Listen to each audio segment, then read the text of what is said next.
Assalamualaikum warahmatullahi wabarakatuh. Halo everyone, perkenalkan nama saya Diva Nugraha Safira.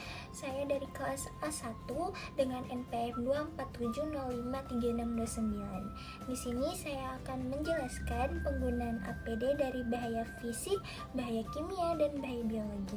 Penggunaan APD adalah langkah terakhir dari hierarki kontrol atau pengendalian bahaya. APD sendiri adalah suatu alat yang mempunyai kemampuan untuk melindungi sebagian atau seluruh tubuh pekerja dari potensi bahaya di tempat kerja. Beberapa bahaya di tempat kerja yang akan saya bahas yaitu ada bahaya fisik yang meliputi bising, iklim kerja, pencahayaan, getaran, dan radiasi.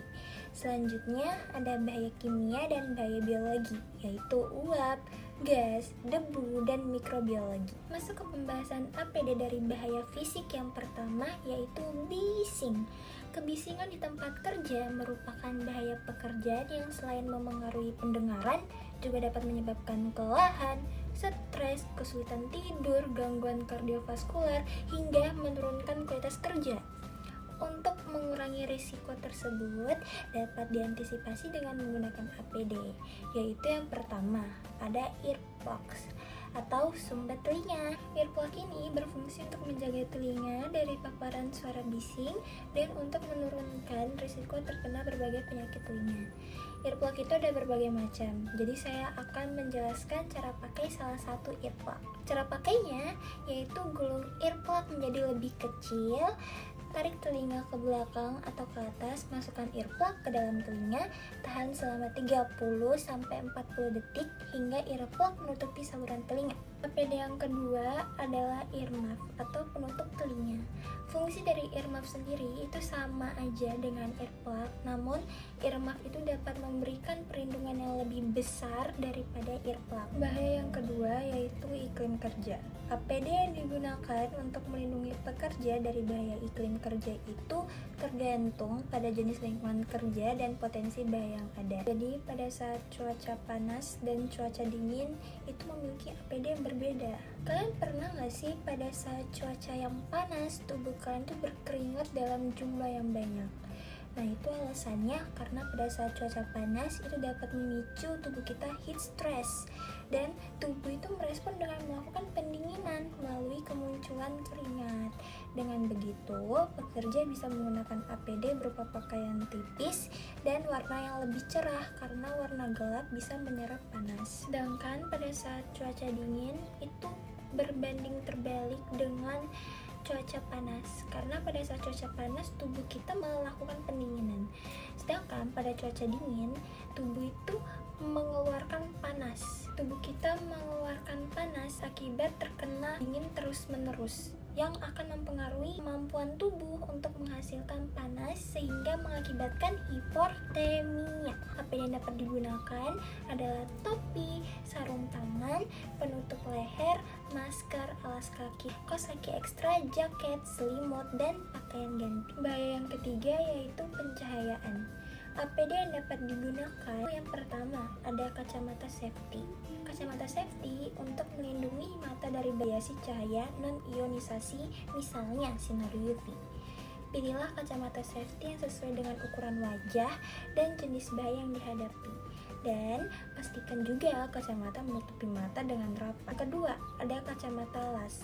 Kacamata las untuk melindungi mata dari cahaya yang sangat terang dan radiasi ultraviolet saat melakukan pengelasan. Pilihlah kacamata las dengan tingkat kegelapan lensa yang sesuai dengan jenis pengelasan dan pastikan kacamata menutupi mata dengan rapat. Yang ketiga, ada pelindung wajah atau face shield. Kegunaannya untuk melindungi seluruh area wajah termasuk mata dari bahan kimia, panas, dan radiasi. Pasanglah pelindung wajah agar menutupi seluruh wajah dengan rapat. Bahaya yang keempat adalah getaran. Getaran yang berasal dari peralatan atau mesin itu akan ditransmisikan kepada tangan dan lengan pekerja. Bila terpapar getaran secara terus-menerus, efek getaran itu dapat menimbulkan gangguan atau kelainan dalam peredaran darah dan saraf, kerusakan pada persendian dan tulang. Salah satu cara untuk mengurangi risiko tersebut dengan menggunakan APD, yaitu menggunakan sarung tangan anti getaran. Sarung tangan anti getaran ini berfungsi untuk melindungi tangan dari dampak getaran yang dapat merusak saraf dan otot. Pastikan juga sarung tangan ini menutupi pergelangan tangan dengan baik agar fungsinya dapat optimal. Bahaya fisik yang terakhir yaitu radiasi. APD dapat digunakan. Yang pertama, ada pelindung tubuh. Ini menggunakan pakaian khusus yang dapat menahan radiasi tertentu. Misalnya apron timah digunakan dalam lingkungan medis untuk melindungi dari sinar X. Yang kedua, ada kacamata pelindung. Kacamata dengan lapisan pelindung ini digunakan untuk melindungi mata dari radiasi seperti sinar ultraviolet atau radiasi pion yang lebih tinggi. Yang ketiga, sarung tangan dan masker. Ini digunakan untuk melindungi pekerja dari partikel radioaktif atau bahan yang bisa masuk melalui kontak langsung. Yang keempat, ada kacamata las. Selanjutnya kita masuk ke dalam bahaya kimia dan biologi yang pertama, yaitu uap. Alat pelindung diri yang dapat digunakan untuk melindungi dari bahaya uap. Yang pertama ada masker respirator. Masker respirator ini berfungsi untuk melindungi saluran pernafasan dari uap, gas beracun, dan debu. Masker respirator dipilih sesuai dengan jenis uap yang ada dan masker harus menutupi hidung dan mulut dengan rapat. Yang kedua ada face shield atau full face masker. Ini berfungsi untuk melindungi wajah dari paparan bahan kimia, gas, dan partikel yang melayang di udara atau air, percikan benda kecil, panas, atau uap. Kedua yaitu gas. Paparan gas dapat mengakibatkan gangguan pernapasan, penyakit kulit, dan keracunan akut. Resiko ini dapat dikurangi dengan memakai APD seperti yang pertama ada masker respirator. Ini dibagi ada dua, respirator dengan filter. Ini digunakan untuk menyaring partikel dan gas berbahaya. Dan yang kedua ada respirator penuh. Ini untuk menyediakan perlindungan lebih baik dengan menutupi seluruh wajah dan memiliki filter untuk gas berbahaya. APD yang kedua ada pelindung wajah. Pelindung wajah ini seperti face shield ini digunakan bersamaan dengan respirator untuk melindungi wajah dari percikan atau gas berbahaya yang dapat menyebabkan iritasi. Yang ketiga ada kacamata pelindung. Itu ada kacamata anti kabut yang untuk melindungi mata dari gas dan uap yang dapat menyebabkan iritasi. Yang keempat ada sarung tangan khusus. Sarung tangan tahan bahan kimia ini melindungi tangan dari kontak langsung dengan bahan kimia atau gas berbahaya. Pilihlah sarung tangan yang sesuai dengan jenis gas atau bahan kimia yang dihadapi. Lalu ada pakaian pelindung, ini seperti coverall, ini pakaian yang dirancang untuk melindungi kulit dari paparan gas dan bahan kimia. Yang ketiga yaitu debu. Jika kita terpapar debu terus-menerus, itu dapat mengakibatkan gangguan pernapasan, iritasi kulit, dan masalah mata. Kita dapat menggunakan APD yaitu masker debu. Masker yang dirancang khusus untuk menyaring udara yang dihirup. Yang kedua ada masker respirator. Ini masker yang dapat melindungi saluran pernapasan dari debu, gas beracun, dan uap. Yang ketiga ada masker N95.